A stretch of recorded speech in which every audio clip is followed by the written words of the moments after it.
Good morning, everyone. This is OTJtv with Sachiko Nakagome. Hi, Sachiko. We're here to revisit a theme that we thought we didn't talk about enough, as if I don't talk enough as it is. And we're going to talk a little bit more, especially about that video that you did with Arlene. Yeah, teacher well-being. So we had someone perfect to talk to. Arlene Dinglesan Lamanche is a former uni teacher in Tokyo. She was a colleague of mine, and she's a certified yoga instructor. And now she's studying for her master's degree in psychology. So she's got everything. Yikes. We had a great conversation. Unfortunately, she couldn't join us today, right now, 10 a.m. Tokyo time, because she lives in Saudi Arabia, 6 hours behind or ahead. So we've recorded it. It's great. It's gotten lots of views, guys. Lots and lots. Lots of views. You guys got to go watch it. Yeah, I got to go watch it some more because it's already gotten lots. Before you go on, though, I have put in the link to this room because this is an open conversation. A link to the room in our live stream in OTJ. So if you want to come and join us, please join us. And we already actually have, I believe, well, actually, now, wait a minute. No, Bob left. Bob, well, because he was going, oh, well, I don't know if I should be here or not. I didn't make it clear how we're going to be doing it. So Bob, come back, buddy. And we'll put you in the waiting room until we cover a couple of things, but then, probably in about 5 minutes or so, you can come in and join us and have the conversation with us. Anybody else too. The link is down there in the comments.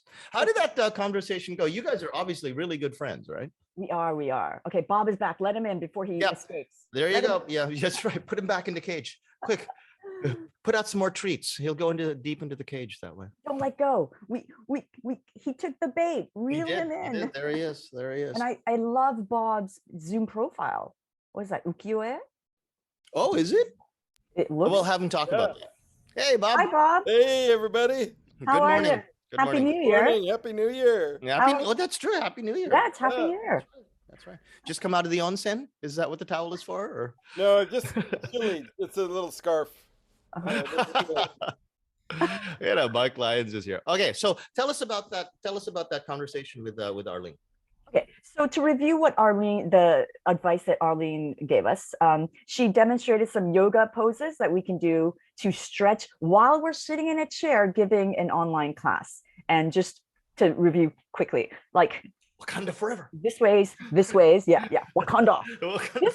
This is actually good because it kind of stretches your shoulder blades. I tried it. It was really good. Right? And then there's the hug yourself, like stretch your arms this ways and then hug yourself, because that also kind of try that, Bob. How does that feel? Oh yeah. Oh. If I might be sort of inappropriate, because I thought it was hilarious. It made me laugh out loud. It was really cute watching you when Arlene said, so spread your legs, and you obviously go right off the deep end and think the dirty mind that you have, and you start laughing about it. But then 1 minute later after that, and this is for all of you who are going to watch the video now that I'm telling you about it, 1 minute after that, you said something like, oh yeah, I can really feel this in my butt. And I'm going, okay, I don't know if you can hear yourself right now, but all right. So go watch the video. It's comedy gold. This is what happens when two women who are very comfortable with each other just go off. Yep, like we do not know. And it was fun watching you two. It was actually its own form of stress relief. That we can pitch it as that. Watch the video to relieve stress, laugh with us, and get some useful tips as well. I'm sorry, I interrupted you. So keep going. So there was Wakanda forever, and then there was the extend your legs. And then we got the knees in, knees out. So you're sitting in a chair, you pull your knees in, you crunch inwards, and then you let go. And then you do that several times. So there's a lot of physical stretching that you can do to release the tension in your shoulder blades, in your shoulders, your neck. Another thing was mindfulness. Be aware of the present. Don't always stress about 2 months down the line, 3 months down the line. I think right now, everybody's stressed about the new academic year starting in April. Have you guys started receiving any information about that?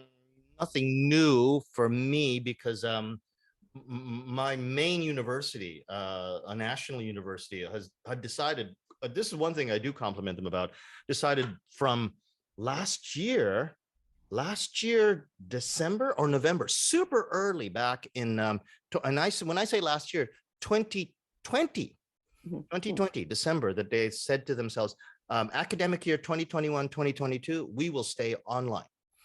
Oh, they And, did. yeah, they did. And they said that we might change our minds in December of 2021 about the end of, the academic year that ends in 2022.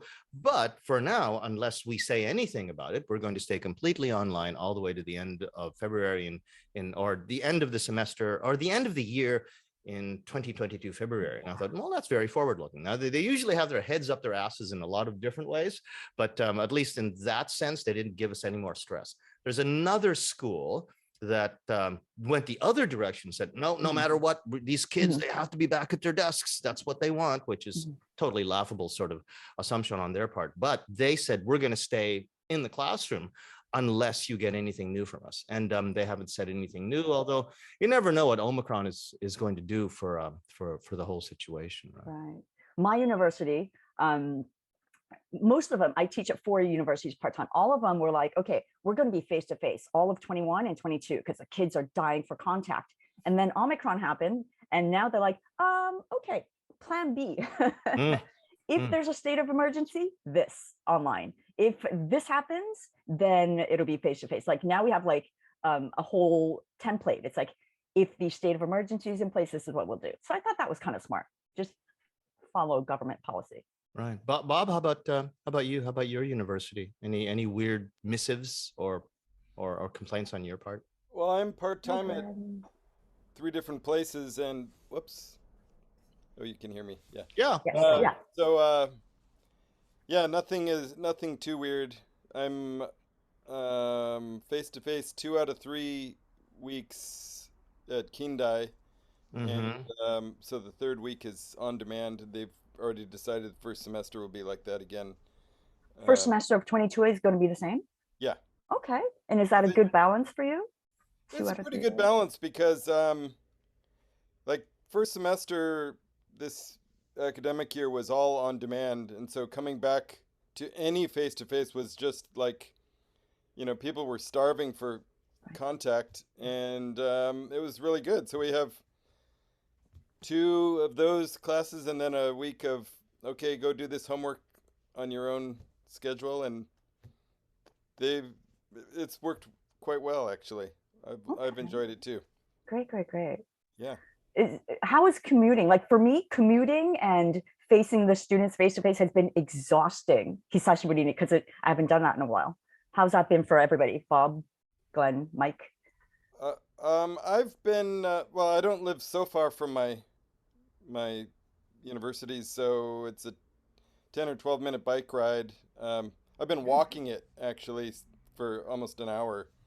So anyway, it's low stress. Either way, it's low stress. So if I wake up late, I'll just jump on the bike. And you get exercise. Yeah. Okay. Glenn, how's your situation right now? Are you commuting? Well, we live in the sticks here, so I've only got about a 7-minute drive to work. Very similar to Bob. That does not qualify as a commute in Tokyo Tombs. Nope. Yep. Nope. We are all online with the language classes, though. The other subject classes are a mix of hybrid and online, depending on the age of the classes. Wait, 21, you've been online? Yeah, for the last 2 years. The language classes had an option of going hybrid or online, and we did not want hybrid. When you say online, Glenn, you mean asynchronous or synchronous? You mean Synchronous.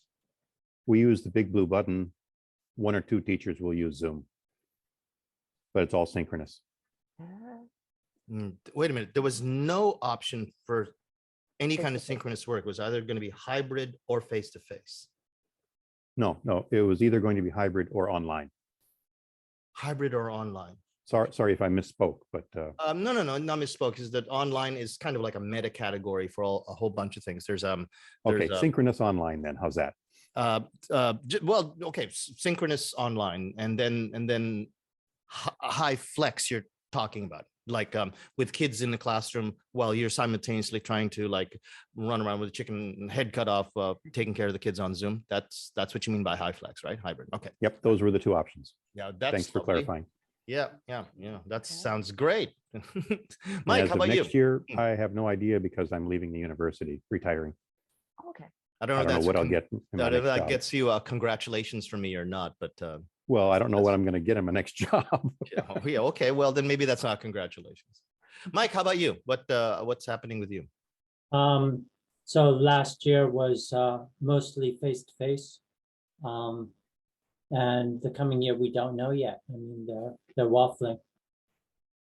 Mm, mm, And mm. how was face to face for you, Mike? Was it fun for you? Or was it Scary, stressful? scary. I didn't want to go there. I mean, I'm worried about getting coronavirus, and yeah, I have pre-existing conditions, and I was talking to other foreign teachers in the part-time teachers room there, and yeah, basically everyone does, right? Everyone has something that they're worried about. We're not that young anymore, and yeah, it's scary to to be in a room with a bunch of people and they're not that concerned about coronavirus, but the teacher is. So Your yeah, I was very university- careful all the time. Your university didn't give you the option to stay home? Like, Nope, nope, Even they if you have- actually insisted. that's not good. Yeah, I know, innit? Even though, Well, let's all. I'm not like I'm trying to scold anyone here, but I feel bad sometimes. I mean, I'm always bitching about administrations, how dopey some of their directives are, but a lot of this came from the ministry. The ministry was forcing the administrations to either do what they said, or they weren't going to get their funding to whatever degree, if it was private or public, that they would get normally for every year. And in particular, I don't know where they got this idea, but I think it was probably from industry leaders that they conferred with, who wanted to get their employees back into the factories and back into the office, but couldn't do it if they had to take care of a lot of children who weren't going to school. And if these kids aren't in their classrooms, then it makes it much more likely that a lot of these employees are going to want to stay home, because they figure, well, I can work from home, can't I? Besides, I got to take care of my kids. But if they don't have kids to take care of, that's one less excuse that they have to not work at home. So they were using the excuse, I think, this is all conspiracy theory thinking in my mind, that we have to get these kids into the classrooms because that's what they want. Whereas actually, I think we can see that was a bit of a misread on their part. It's not that they wanted to go back into the classrooms. It's that, like, I think it was Bob who said that, people were just hungry for social contact. They want to go see their friends. They don't necessarily want to be in a classroom. They want to go see their friends. And there are all kinds of ways around that, as we know now. But the ministry was telling us, nope, they got to be back in the classroom. And they ended up with policies that now, people like Mike and the rest of us have to deal with. so does anybody have any good tips on how to get around this? Like, you're forced to be in the classroom face to face, even though you don't want to. Is there anything you do to kind of keep yourself safer, or? Wash your I like hands, Bob's wear a face. mask. Yeah. Okay. Everybody wears masks, so I mean, Well, okay, for example, all the unis that I teach at, they have this ridiculous rule. It's like the teacher cannot move from the podium. You stay behind the podium. This is a language class. Writing classes, it's impossible. So I ignore it. I walk up and down the aisles to check the student writing, and it's easier for the students to talk to me. Does anybody abide by that, for example? Just stay behind. I'm sorry that Sachiko and I are hogging the podium, but speaking of the podium, I walk into my class, like, what was it, last year, when we all went back to face to face, and the school had put in a whole bunch of directives and rules about where you can stand and what you can do and all of this stuff. And one of the things that they did was that they put a great big plastic divider on the dais between you, apparently, which is supposed to apparently control all of the spit that is not coming out of your face because you're wearing a mask. So first thing I thought was, I see this plastic divider, I check it to see if it's actually glued down or nailed down, and I pick it up and I put it off to the side, because what is that going to do anyway? Besides, I don't know if you guys are reading this, but apparently, depending on the circulation of the room, those plastic dividers in restaurants and everywhere else that we go might actually be making things worse. Ooh. Trapping the air? They're trapping the air. So, like, especially in a restaurant, if you're in a booth, and if the old design of the restaurant is that it's kind of a semi-booth design, so that then there's a table here and there's another table here, and that table is a different bunch of people. And then there's a whole bunch of plastic dividers, because they have this at IKEA, right? A whole bunch of plastic dividers per area. You're basically trapping all of the bits, the COVID bits in that particular part of the room. Now, if you've got direct circulation above you, okay, then yeah, probably not so bad. But basically, it's keeping it from going out the window. So one of the other rules that they had was open all the windows. But if you've got plastic dividers everywhere, and I see this at some schools, they've got plastic dividers between the desks, that's not going to get out to the window very easily. Right? They're kind of trapped in this COVID intense air and sucking it in. Speaking of like ridiculous stories about trapping people in rooms with COVID, Linda had a great story from yesterday. I don't know if you want to recount that, Linda, about your office. Remind me. Yeah, well, you were saying, oh my God, we got, well, actually that's stuff. Oh, okay, I remember. F word. Oh, yes. My school shut down at 1:17 in the afternoon in the middle of class because a faculty member tested positive. And we had just gotten the news and they just immediately shut down. And there was a big announcement, students go home now. And I was waiting for my class that would begin in the next period. I was in my little tiny seminar room that's, big enough for 8 people pre-COVID, but they limit it to 2 or 3 people now. All of the faculty, all of my department people crowded into this little tiny seminar room for the department chair to make the announcement that all the students are going home. And that could have just been one email or like a voice message. That's right. Exactly. Or we could have just stood out in the hall where everybody was standing before they brought me out into the hall.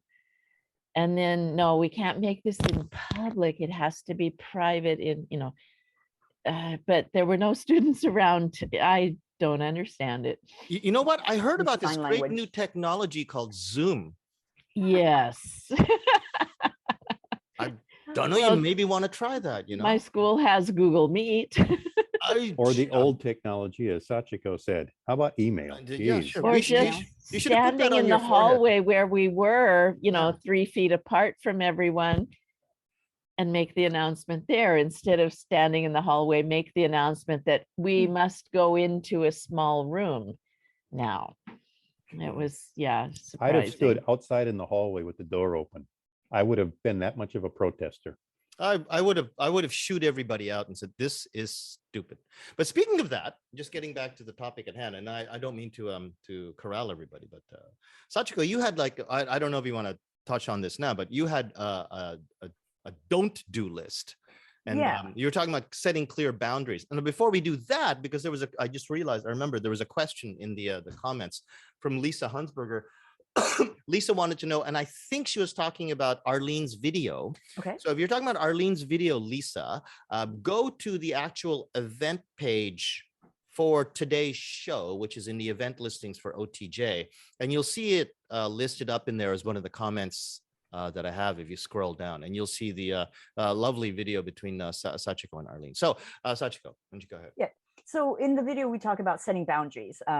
Arlene has a great piece of advice. It's like, just set a date and a time for when you will or will not respond to emails or even check email, so that you're not constantly feeling accessible 24/7. Because I think a lot of us went through that during the pandemic. Like, I have students contacting me at 11 p.m. midnight, which never happened before, but now everybody feels like they have 24/7 access. So you decide by yourself when you will respond to email. You can tell people, you can say, hey, I don't check email after 7, so live with it. And I've started doing that with my friends as well. So my not to-do list is at 10 p.m., I log off all digital devices, turn off the PC. I don't check my phone. And I tell people that if I'm in the middle of a chat with a friend, it's like, oh, sorry, it's 10 p.m. I'm logging off now. Good night. And people are okay with it, I thought it would be a huge hamper to my social life, but no, people are respectful of it. And I think I've kind of inspired other people to do the same. It's like, oh, that's a good idea. I really should too, because I'm on, I'm chatting with friends at 1 a.m. So my not to-do list, don't check anything after 10 p.m. After 10 p.m., it's all like reading books, do everything on pen and paper. I've rediscovered my love of pen and paper. I've started brainstorming on pen and paper about teaching materials, teaching methodology, and it works better for me. Like I get better ideas, right? I also do a brain dump. Whatever is in my head, I play Mahjong. I have a Mahjong table in my room now, thanks to COVID.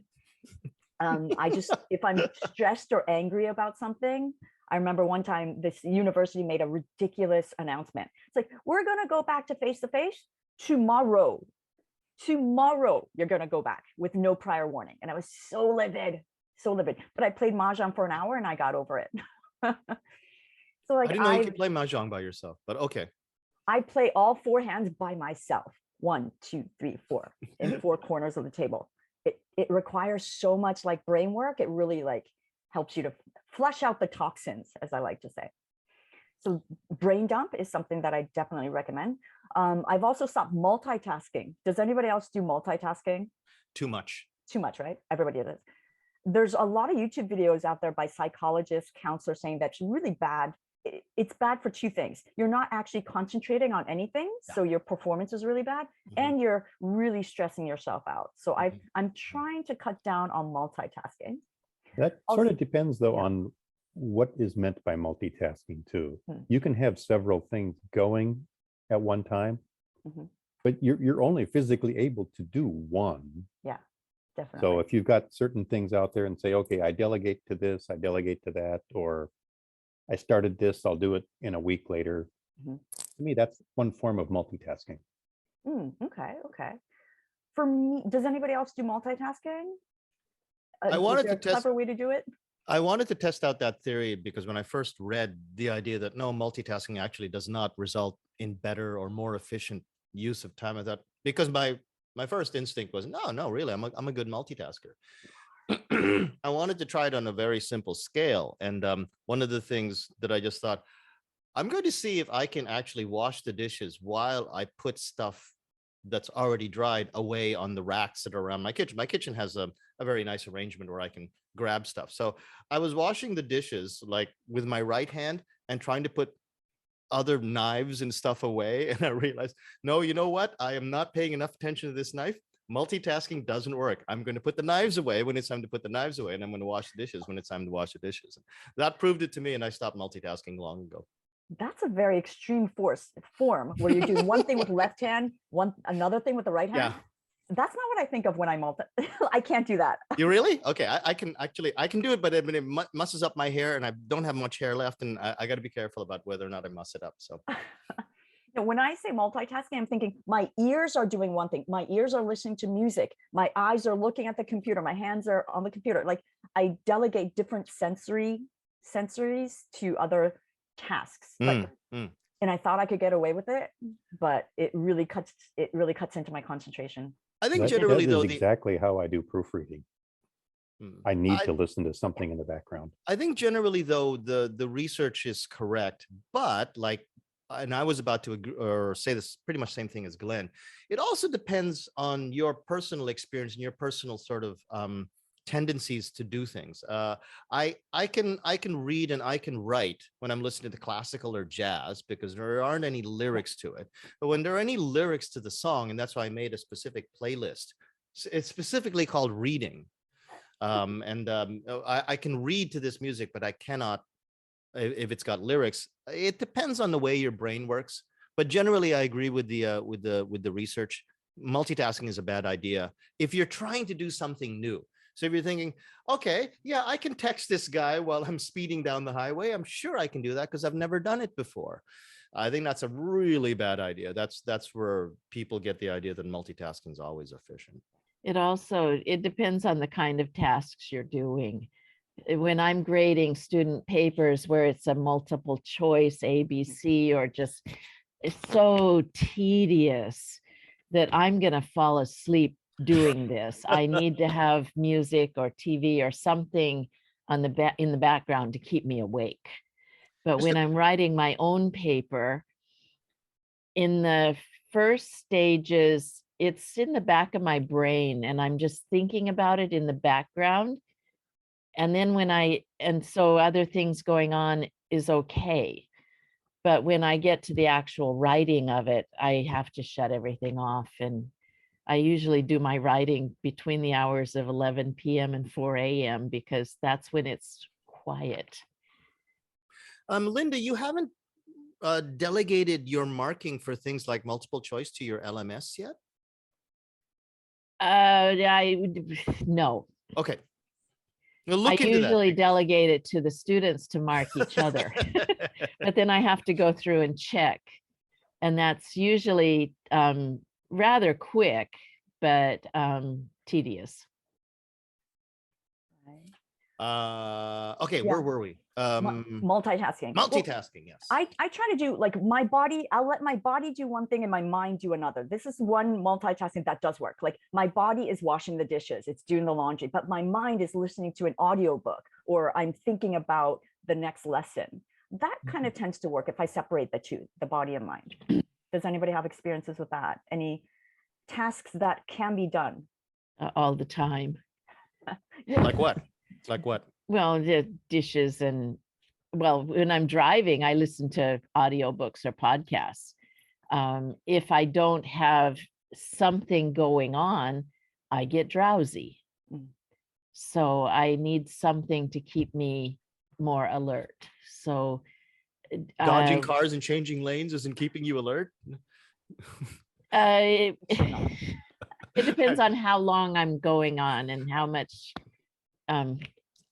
is going on. Yes. I'm sorry, I'm being facetious. I'm sorry. Yes. Yeah. Does anybody have any good like stress relievers that help? Either Exercise for me. definitely. But yoga, definitely. I'm going to try some of those yoga things that you and Arlene were talking about. Alcohol. Alcohol? I don't Wasn't going to say that out loud, but yeah. I don't recommend it. I recommend it. Well, No, I'm just kidding. Being facetious again. I started drinking more at the beginning of COVID, back in 2020. And I realized this is expensive. I don't need to throw my money away this way. And carrying the bags of heavy bottles to the garbage dump, 4 blocks away, I didn't need that either. That's good exercise though. Well, that's true. But my counts as husband does it. But it's embarrassing to have so many bottles in the garbage. So except for New Year's, we don't have so many bottles in the garbage anymore. I have a great photograph from I think it was October of 2021. It was it's a photograph of we separate cans and bottles into different days here in Fukuoka, and I noticed that my cans and bottles were made up exclusively of large Costco coffee tins and Costco margarita mix. So this entire bag of cans and bottles was all coffee tins and margarita mix, and I thought, okay, that's going to go into the photo album like that. Before I forget, I wanted to congratulate because we're talking about this, and David Juteau, I don't know if he's actually watching right now, but David, congratulations, buddy, 1 year dry. Wanted to congratulate. Wow, just awesome stuff. And somebody's watching the Facebook live stream, I can tell. There you go, Glenn. You might want to mute yourself then. If that's the, if you're watching the Facebook, oh, it wasn't. Well, that was me. Sorry. That was you. Okay. I was like, oh, what's going Way on? to go, host. All righty. But Glenn, was that a raised hand? Yeah. Okay. Yeah. On stress relief, I was first going to say stuff like taking a break or just forcing yourself to watch only a limited amount of, say, a YouTube fun video. That is, in a sense, one way of stress relief. But when it comes down to it, what do we get stressed over? We get stressed over administration emails, dictates from whatever. We get stressed at perhaps student behavior, whether it's on homework or in a class situation. So addressing those two sorts of things, I just sort of take care of stress by Well, maybe two methods. One is stepping back and not reacting to it immediately if it's at all possible. And the other is picking your battles. Mhm. Is it really worth getting angry over? And perhaps the third one is talk to somebody around you. Like I have one coworker in the next office where we are both bounce stuff off each other. So what makes you stressed? Well, to me, it's things that don't go the way I want them to go. Mhm. So Things you can't control, or things you feel well, like things you felt that were out of control. Yeah. Like if you're in a classroom situation where you're dealing with a homework or a student who said, I don't know, I'm writing you late at night. I don't feel stress anymore because I don't answer them. Yeah. Like you said Sachiko. before earlier, Sachiko, I've written it out for the students. Don't expect me to respond until a certain time. I'll check their mail. I'll maybe look for the possible solution. Maybe. But most of the time, just let it go. Sachiko, I think you were talking about that in the video with Arlene, right? The whole thing about what is anxiety, where does it come from, and how do you cut it off at the pass? Yeah. I- So Arlene was saying that anxiety is based on a lack of control. So a good tip is to do activities that make you feel like you're more in control of your life. Breathing exercises just to kind of help you calm down. We did this 4-7-8 thing. You take 4 seconds to inhale, you hold for 7 seconds, 8 seconds to exhale. It just kind of regulates your breathing. If you're stressed out, your breathing gets out of whack and it makes everything worse. So kind of regulate your breathing. Also make time for reflection. Kind of think about, kind of like what Glenn said, what is it that's actually causing you stress and how can you alleviate that? What are parts of that that you can change or control? Stress, and how can you alleviate that? What are parts? Okay, sorry. Everybody's Kent, having the same sorry, problem. Kent, you were playing the Facebook at the same time. I had to mute you. Sorry, man. Keep going, Sachiko. Yeah. So yeah, I guess playing on what Glenn was saying, find out what exactly is stressing you out and what part of it you can control. And if you can't control it, what can you do about it? Yeah. Does anybody have any like things that they do going back to like stress relief or to help you regain a sense of control? Bob? Well, I don't know that it helps me regain a sense of control. Well, a couple things I do. I've been walking every day. I continue walking every day, I do minimum 10,000 steps. And that gives me some sense of control, I suppose, that, okay, I did it again today. And some days I barely do 10,000 and other days much more. But so anything like that where any exercise, but any habit that you can control, I guess, right? I also do pottery. So Saturday afternoons are my pottery day. So I'll be going later today, and that's do anything artistic or anything like. So I'll be going later today, and that's do anything artistic. Okay, I got him. There you go. Kent, you have to stay muted if you're going to watch the Facebook Live. I don't know if you can hear us, but if you're watching if that was you, yeah. If you're watching the Facebook, although, you can watch it, but you can't have both of these going. It's hard to talk. Sorry, Bob, go. No. But doing anything that takes your attention, that requires your attention, like anything artistic, gets you out of your, it helps you forget all the other things that you might have going on in your head. Yeah. I call that brain dump, definitely. Just declutter your mind. Well, it's cleansing, right? Yeah. I think too, like Bob was saying about going for walks or hitting your 10,000 step goal daily. Whatever it is, yeah. I think a lot of us forgot just how much just not a, it's not a grind. I mean, we just forget just how many calories we put out walking to the office, walking to the cafeteria.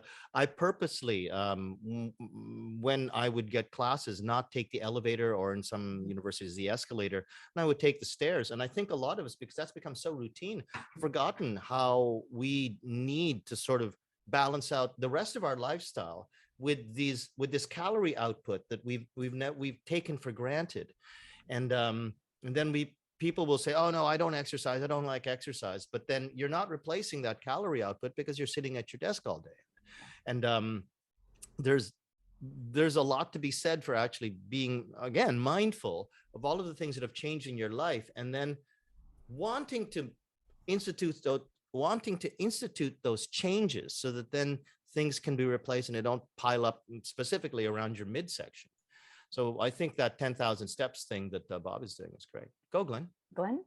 Well, in addition to just dealing with the energy output and the exercise benefits you get out of it, in addition to Okay. I read at one point. Sorry, Glenn. You can't, if you're going to turn on your microphone, you can't have Facebook running at the same time that you've got us in a Zoom room. Mute your Facebook, not mute your Facebook. Mute your Facebook. What happens, Okay. Kent, is we hear that as feedback. Okay, keep going, Glenn. Okay. So in addition to the energy expenditure and the exercise that you get, I read that in terms of commuting, it's helpful to your creative juices if you actually choose a different route every now and then. To stimulate the brain. Yeah, if nothing else, you're just seeing something different. Well, take it to another level, and that is if you're going to walk to the cafeteria or the toilet or any other place around, hey, choose a different route every now and then. And being face to face for the first time in a long time, that has been a great stimulation. Going to the bakery or the library, places you would never go to if you were sitting at home teaching online. That's been great in terms of discovering new things. So I've been making a conscious effort to do that, and then sharing that information with students, help them find a way to take their mind off all the homework and all the stress. Yes, Ken. Do you want to unmute your mic? I'll ask you to unmute. Here you go.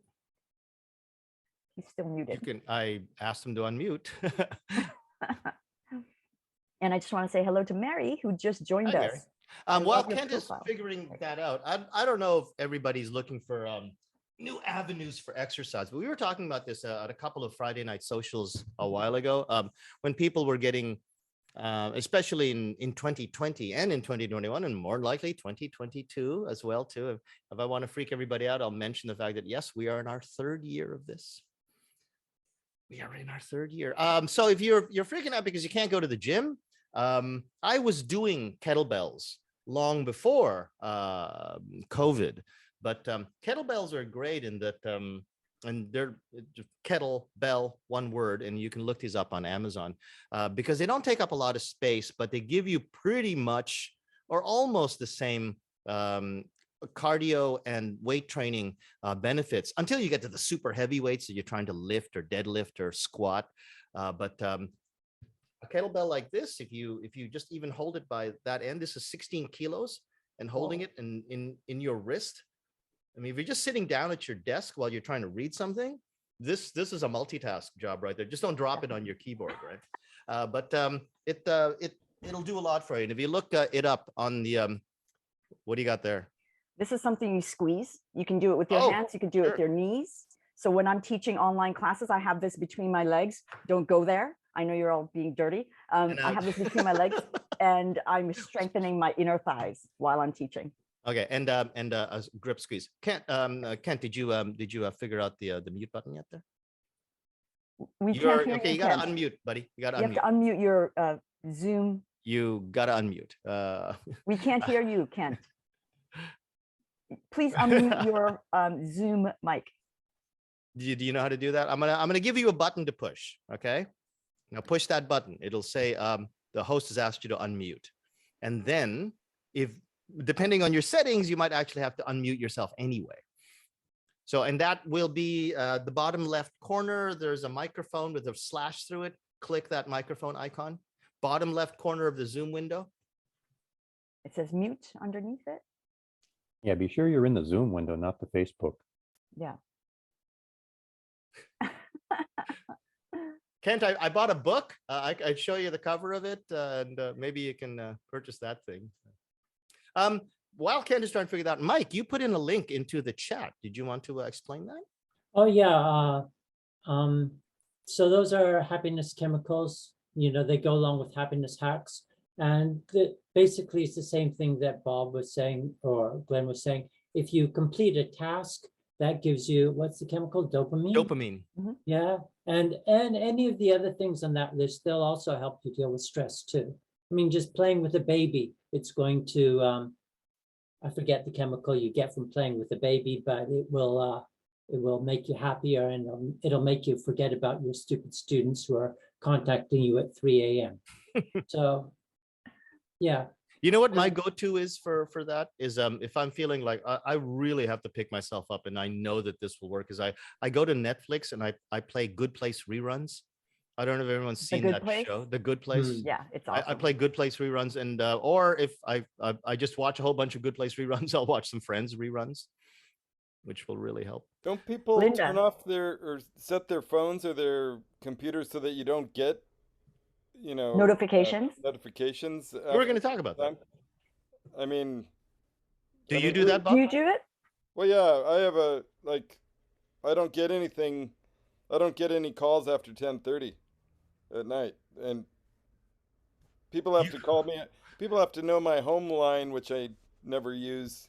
You know, so occasionally my mother will call me in the middle of the night. It's your mother. Yeah, it's like, but anyway, you know, it's like, come on, and just on the same note, like, not too long ago, I almost laughed in my student's face when he said, I emailed you yesterday. What? How come you haven't responded? It's like, are you kidding? That's an old problem from like even before COVID, when kids expected an immediate response to their line messages, and that created actually bullying problems because they thought, this kid is not answering me. Why are they ignoring me? Oh, they're so high-nosed and that.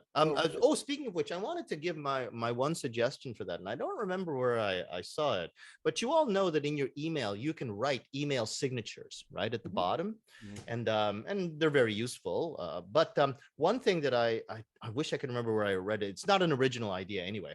It's a little snippet in there at the bottom that says, "I do not respond to emails after 6 p.m. at night, nor on the weekends.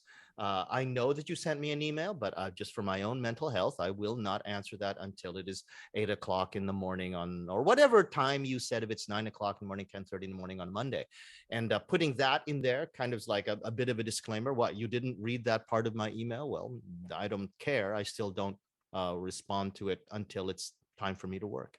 Jose, Kent is back. Yep. Kent, did you want to go in? Yeah. Okay. Okay. We can hear you now. Yeah, we definitely can hear you. I apologize. So tell us everything that you wanted to talk about for the last 20 minutes. Nothing. Oh, good. Thank you. So glad Thanks for coming by, Kent. No, but I don't reply to instant messaging. You email me a message, I will not reply to it immediately. Of course, I like to take my time, and I think every platform has a different sense of how immediate the response will be. Like email, people expect, she'll respond in like 24 hours, but line, they expect, they're used to getting a response right away. And so I'm very careful not to use platforms that people expect an immediate response to. Yeah. I made a group line account for my classes for emergencies. Like if I have a fever and I can't get into campus and the class starts in like 5 minutes, I made it for emergency purposes. But now I have students contact me over line about homework, like non-urgent stuff. And that's been really stressful for me because it sends the notifications. So I've told my students, this is for emergency. Don't expect an immediate response. Not a bad idea even to put that into your syllabus for 2022. Yeah. Put that at the bottom. I will not be, line is for emergencies. I have a line address, but you shouldn't even expect your friends. Why have an emergency? Or Why if do you that? want to. Why have a line why even set that up? Like, Oh, it's been great. Emergency. I did it too. Yeah. And yeah, I definitely. Really?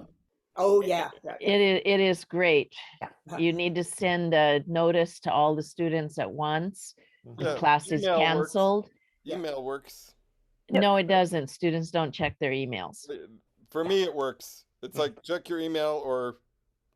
Well, for That's me, my boundary. Right? I allowed my students, university students, to do high flex.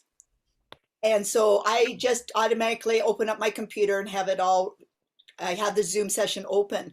But if I don't have a message from a student saying, I have a headache today, I'm going to join by Zoom, I won't open it up.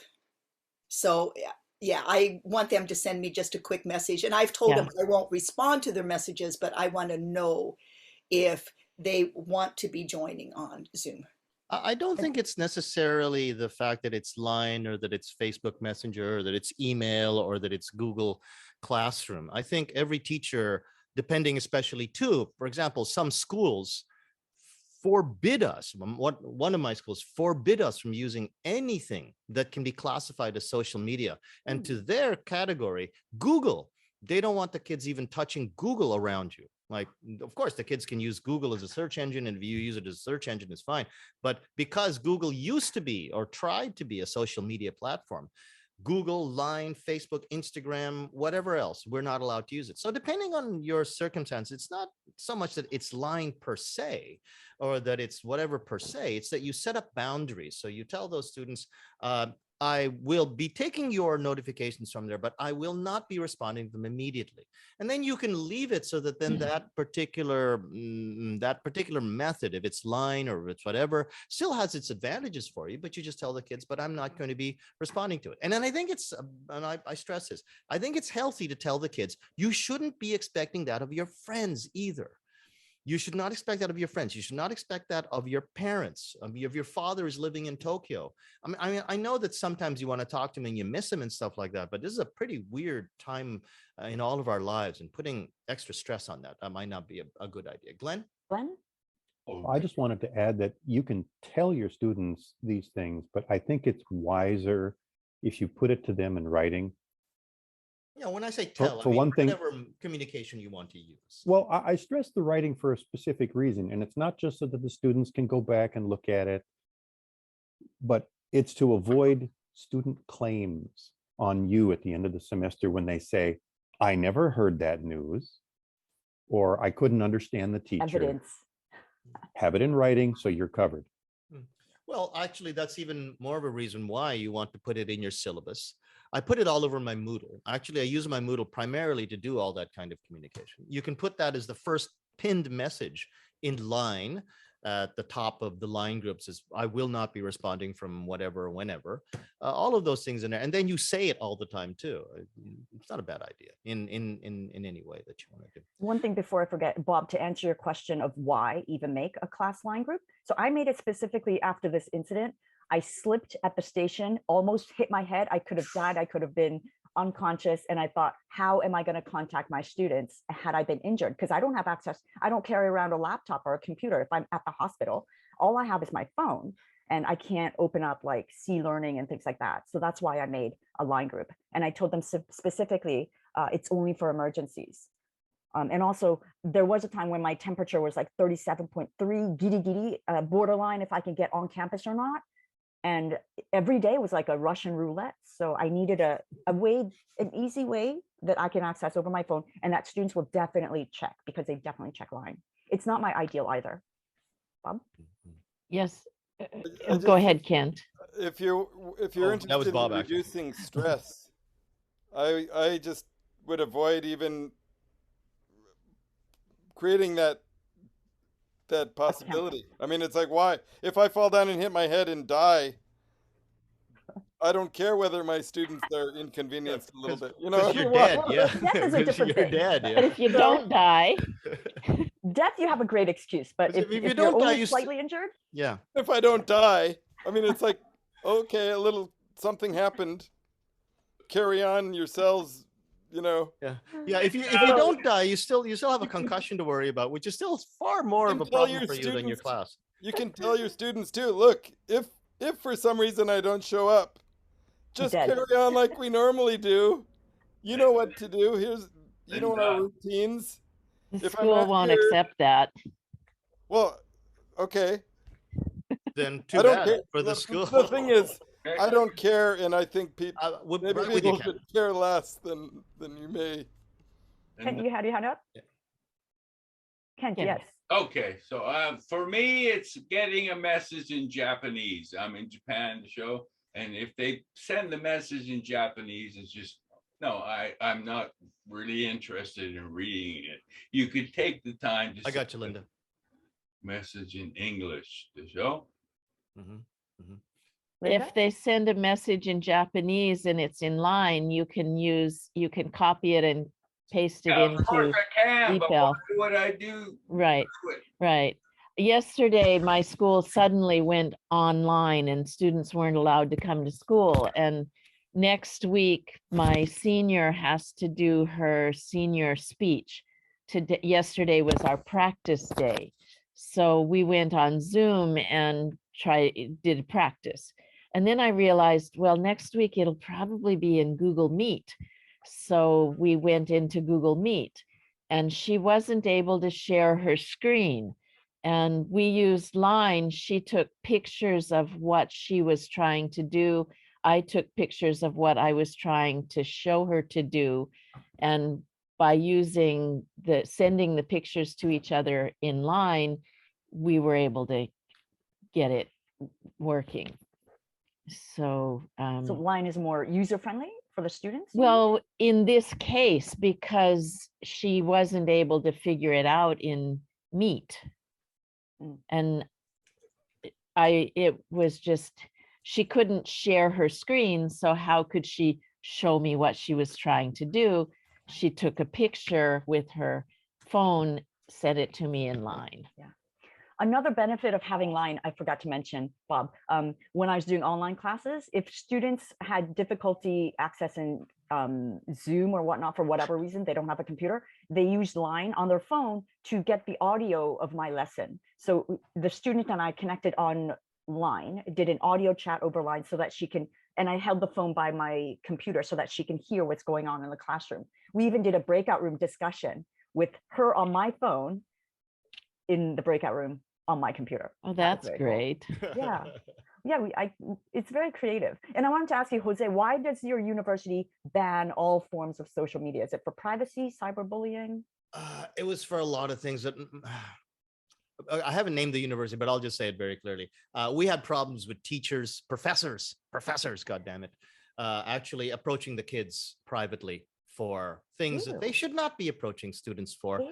And the university just throws down a blanket rule instead of actually going after the perps. And here's the hilarious thing: the perps stayed on campus, and they thought that by getting this guy who was actually, talking to students in an appropriate way and keeping everybody on campus from using useful technology, that's going to keep him at bay, but isn't going to harm everybody else. When it was the reverse. And eventually the perp did leave the university, but We had a similar problem at my school, but it was just using Line as a telephone. Hmm. So the school blocks any faculty member cannot use the phone line function of Line but why? on campus. What was Why the only problem? the phone? I have no idea, but I think the student website or Wi-Fi, students can call each other, but the faculty Wi-Fi, we cannot call students or Were cannot use teachers- that. Were teachers sending inappropriate audio messages? I That think sounds so. gross. God. Adults, come on, get a grip. I don't Oh. know, Grosses me out. but Creates a university environment to show of a harassment or other kinds of forms of. I don't know if instating a blanket ban on social media or like Line is, no, I don't think that's the It's not. solution. It's not. no, It's more like not the educate the solution. teachers and the students on how to use it. That Yes. whole situation just came crashing down on me because I don't know if anybody remembers what I was talking about back in 2020 when I was saying, "Oh, and look, everybody, we can use as we get ready to try our first semester of online teaching, we can use social media, and Facebook can do this and Facebook can do that." And I was telling everybody this is how I plan to use it. So first day that I started using it, I get a phone call from the administration, says, "Mr. Cruz, one of our students is telling us that she can't get into your Facebook group as easily as she could. And if she wanted to get your phone number for it, we wanted to ask you, why are you using Facebook?" And I said, "Well, because it's Facebook and it's going to be good for my classroom. We don't want you using Facebook." And it just destroyed, it cut me off at the knees right there, because I had no idea that they were doing this. And when I asked about why to the other professors, it's the story that I told you before. Another problem with social media is, depending on your settings or privacy, whatever, everything can be public. And if you're using Line, it's called Voom on mine now. It used to be Timeline in the center button. Mhm. Things that you post can be public to anybody who is your friend. Mhm. So I don't know if that's changed. I never used this. But I was just shocked a long time ago to find that things that I posted online showed up and other people could see it, not just the person I sent it to. So Without if getting, I sorry, think Linda, if you go. create a group, your messages stay in that group. But if it's just a one-to-one chat, I don't know, does it stay private? Mary? 2 years ago, I got set up with Line for Business Line. How is that different? For one thing, students can't chat to each other. Right. Okay. That's right. Yeah. And therefore, for my own school, a Kiowa school, my assistants didn't want the mothers talking to each other. Okay, so therefore we set up with each class as a different group, and it's possible to send messages out. And then also there's this timeline. So you can set messages will be accepted from a certain time to a certain time. Interesting. And we got this all set up 1 week before COVID hit. Oh, gosh. Nice. In February of last year, I came back from the JOLT School Owners Conference, and I told my staff we're doing it. So she got it all set up, and 1 week later, we had to close. Oh yeah, in Hokkaido, first week of February, we closed. And so it went like that. It just basically push a button and announce to all the students we're closed. That brings back memories of those first Saturday and Friday night socials, and Mary would be zooming in from her isolated little hut of a school back in what you had two schools, and I think you were holed up at one. Basically, when I finally opened up, I had a student who I think is autistic. Anyway, she came into a private lesson and just coughed right on me. And I just went into isolation for 2 weeks in the living room, but students were still coming. So I was waving at them as they came in, and I was teaching them via Zoom, and they were just straight upstairs above me. All righty. We don't have too much more time, but Sachiko and I wanted to go around the horn with maybe a final closing comment, or maybe a question for Sachiko or me about what you wanted to ask. Well, one thing I wanted to show everyone, I recently bought a new seat cushion because my seat cushion was giving out, and I read about this. This thing is fantastic. If you can find this thing on Amazon, which is where I purchased it. Now I'll put a link later on. This is great. This is way better than the pure gel seat cushions that I had that I bought for my car, and I brought them out here. They were better than the IKEA seat cushions that I had, but this thing is fantastic. I have a feeling this thing is going to last a lot longer than those. They're called gel memory because it's supposed to shape to your butt, but eventually they do take not just the shape of your butt, they take the shape of the chair, and Mm. eventually they get really thin. I don't think this is going to have that problem. And I And also, if you gain weight, the shape of your butt's going to change. yeah, that's right. So, Talking from experience, y'all. Listen, I need to head off here, so I just want to say thanks, and I'll hope to see you all again. I'll check out the video that you posted in the. Yes, with Description. with Arlene. Yes, please check Okay. it out. Okay, Bob, thanks a you lot so for showing much. up, buddy. Good to Thank see you for Take joining care. us. Thank you, bud. And enjoy your pottery.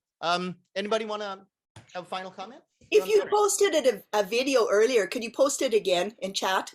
Because I can post it in chat here, but it's also in the comments to this event in OTJ, Okay, and good. it is. I'll post it. I'll post it all over the place, Mary, and I'll make sure that you get it. thank you. Okay.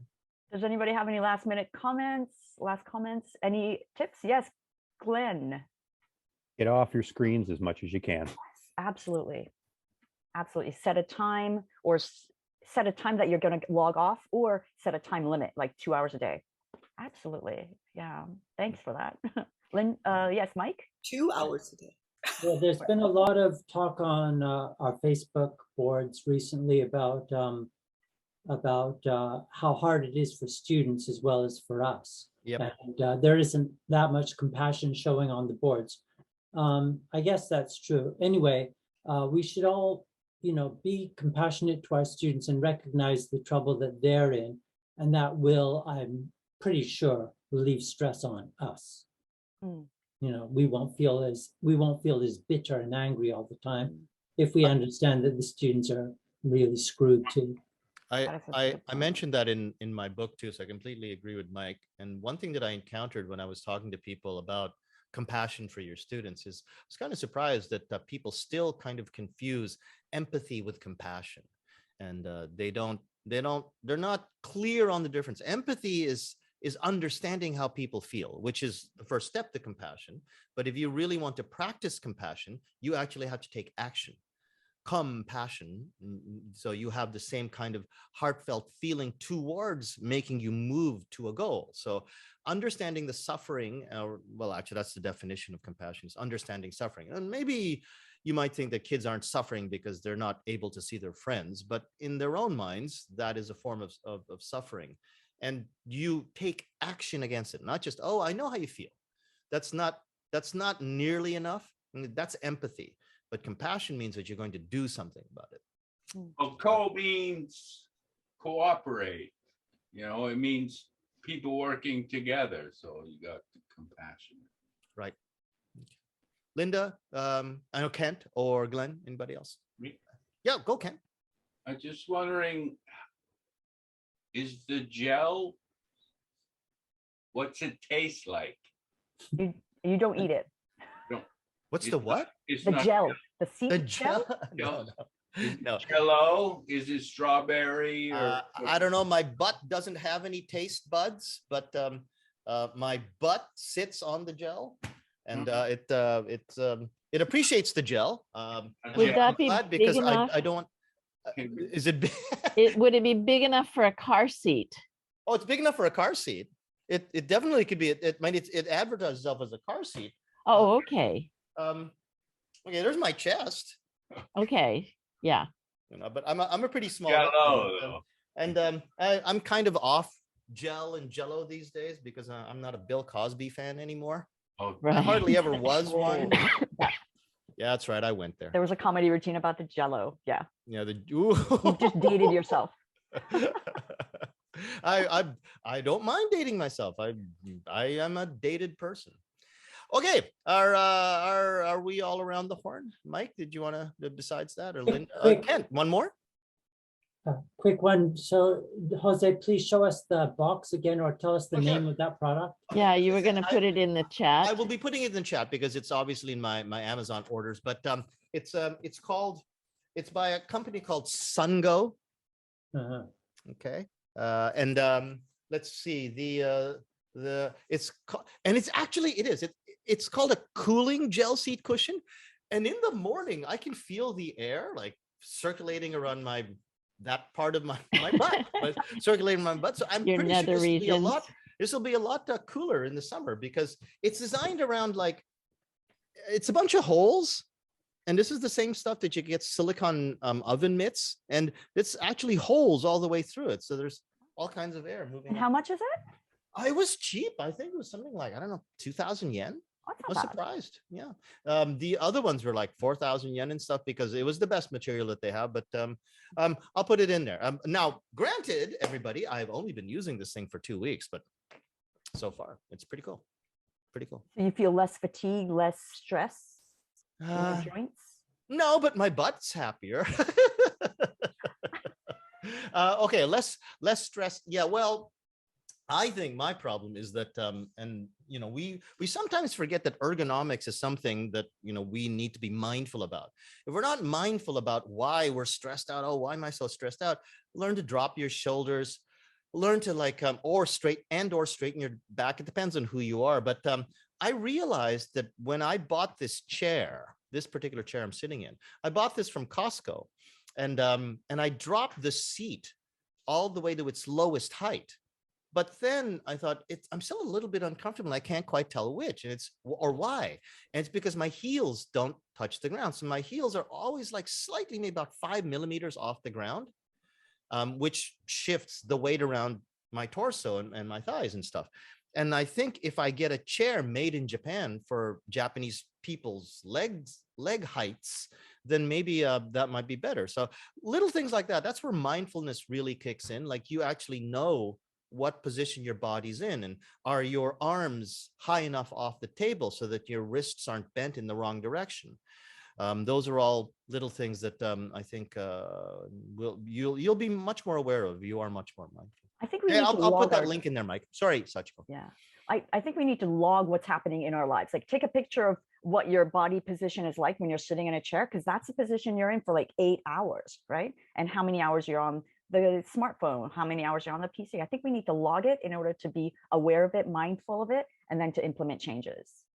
And going back to the exercise thing, I had colleagues who had, because they didn't want to forget to get exercises, they just told themselves, okay, when my kids are in breakout rooms, I'm going to do push-ups, or I'm going to do dumbbell curls. Was that you? That was me. I was doing burpees. Oh yeah, that's right. So I think if you have a simple rule like that, you will never forget to get the exercise or stress relief that you need. I think now that we're entering the 3rd year of the pandemic, we need to get routines on the line so that we don't have to exude extra energy and stress thinking about these things. Just make it a part of our lives. Log off at 10 p.m. Do burpees when the kids are in breakout rooms. Just make rules and routines that are implementable in your life, and then roll with it. Yes, Mary. Another suggestion that I watched on a YouTube thing was the need to be careful of eyes. And the lady was suggesting that like after 45 minutes, even with a class, have everybody take a break, have everybody go to the window and look out at the thing that's furthest away. And I can't remember how many seconds, but just allowing yourself to focus on something very far away is really important too. Mark Helgeson, if you all know our good friend at OTJ, Mark Helgeson, he talks about that a lot. Not only about his ideas on positive psychology, I forget which one is the good one, which one's the other one. Positivity is the bad one, and positive thinking is the bad one. But he's a smart guy, and he's got a lot of suggestions about making sure that kids get up, not even just in online classes, but in regular classes too. In my classes, that was built in. They had to get up like about every minute or so to change partners. And just that little blood rush from, again, we're always talking about our bum this hour, but get it out of your thighs, get it out of your butt, and get it into your brain was important. And he stresses that that's something that he does in all of his classes, especially in online classes. Yeah, another routine to just. If my students are falling asleep, I make them get up and do jumping jacks, and they're not allowed to sit down again until they've done at least one. Good. Punishment and exercise. Excellent. Yeah. Multitasking. Well, with kids, I had all my students last year, or for the 2 years, they had to bring a study buddy to class with them. And basically some sort like a of little Pokemon. Aww. yeah, That's a good Pokemon. idea. And then when I started to see them kind of get glassy eyed and all about halfway through an hour-long class, it was like, okay, everybody get your study buddy and let's throw it in the air to the right, to the left. So we did calisthenics in the Oh, middle of that's class great. So with are their these study are buddy. little kids or these are uni kids, Mary? Little kids. Okay, good. I would like to see an entire gallery view screen Zoom recording, a bunch of like uni kids throwing Pokemons up into the air. I think that would be pretty good.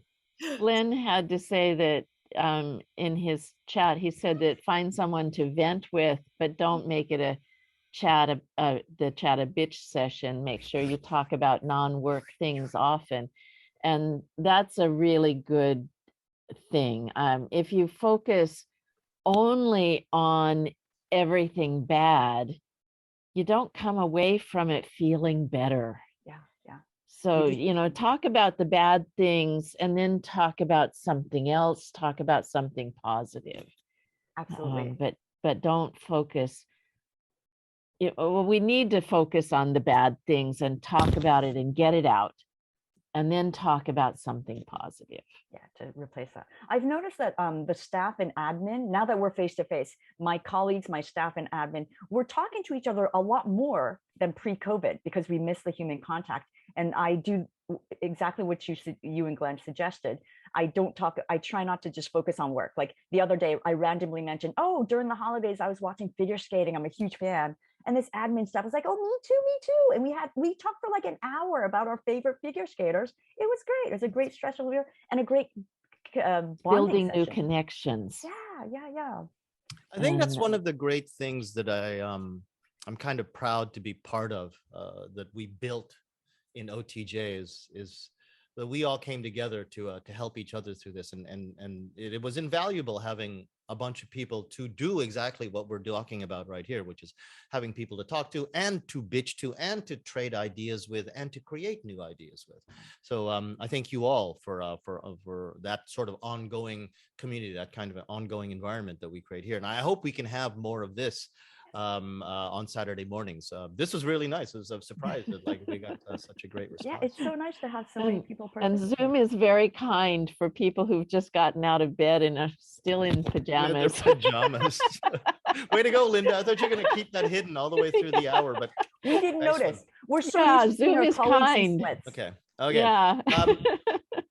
How about we just say good morning and to everyone here, and have a good day. And but before we go, I wanted to point this out. This is I'm very proud of this.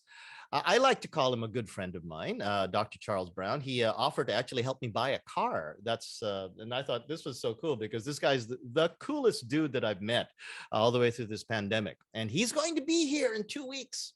Yes, that's right. What a coup. And I'm going to tell you why this is such a coup. When I talked to Charlie, he said, yeah, Jose, I've been so like all of us, he's been so busy doing his teacher training. He's actually prouder of the fact that his real skill, he believes, is that of somebody who takes his grad students and prepares them to become teachers.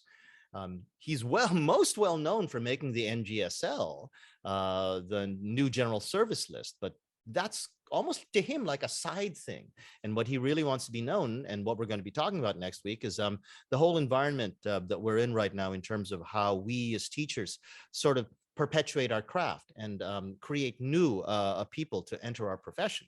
But he's been really busy, and he said, oh, I'm so busy, Jose, and I'm just trying to keep my presentations down to just the things that I really want to do. And I felt bad because I hadn't yet asked him, well, actually, Charlie, would you like to be on OTJtv? So I finally asked him, so, oh yeah, no problem, I'll do that. And I thought, oh yeah, he wants to be here. He doesn't want to be anywhere else, but he wants to be here. This is going to be really cool because he's one of the most intelligent and one of the coolest guys I've ever met. He's going to be here next week. Great. Okay. Much appreciated. Okay. Looking forward to it. Everybody, please join us next week. Thank you all very much for joining us. And a quick wave to everybody. Good night. Drive safe. Good night. Good morning. Have a great year. Okay. Happy Yeah. New Year. Okay. Yeah.